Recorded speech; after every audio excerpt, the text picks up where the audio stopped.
You're welcome to another episode of Winning Ways for Singles. Okay, so today we are sharing about knowing Jesus. So as a single, you need to know Jesus. I want to read from the book of Daniel chapter 11 verse 32b. It says, "But the people who know their God shall prove themselves strong and shall stand firm and do exploits for God."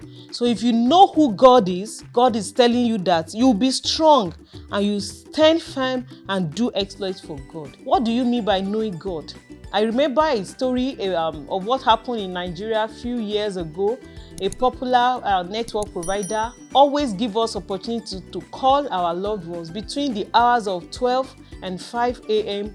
every morning. And during this period, we always call our loved ones, people that are in love relationships, we call to discuss, to talk.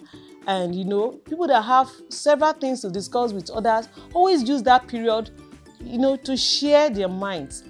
In essence, it could be stressful for you not to sleep between 12 and 5 a.m. You could be dozing at work or in class the next morning.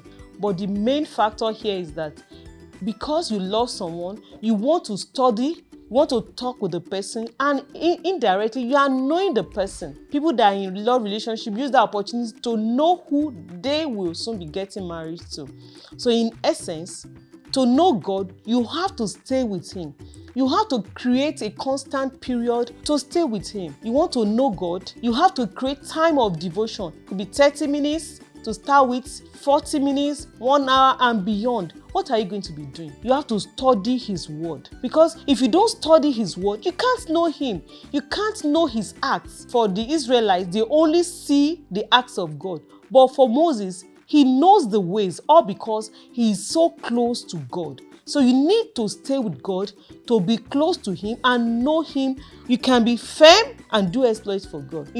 Knowing God so that you can do exploits is not actually in kneeling down before men of God so that they can lay hands on you. Laying hands on us or laying hands on people by men of God, I'm not saying they are bad things.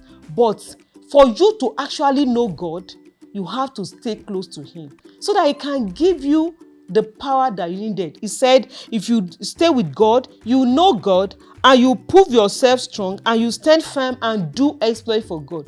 It is not actually in men of God laying hands on you that you will be strong. It is when you know your God, and the way you know God is by staying with Him and be intentional in staying with God.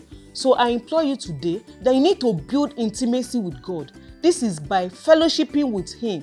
In your prayer time, in the time you use in praying, studying His word, having devotion with Him, you will grow, you will know God, and your life will be able to do exploits for Him. I pray as you create time to know God from this moment, God will visit you with His power and you'll be able to do exploits in this generation.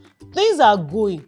Don't spend your time visiting Facebook, spending hours on the social media looking for what is not lost. The power to live a fulfilled life is in you knowing your God and staying with Him in fellowship. May the Lord bless your resolve to do this in Jesus' name. For counseling, for questions, please call the numbers on your screen. Subscribe to the YouTube channel for more notifications. God bless you.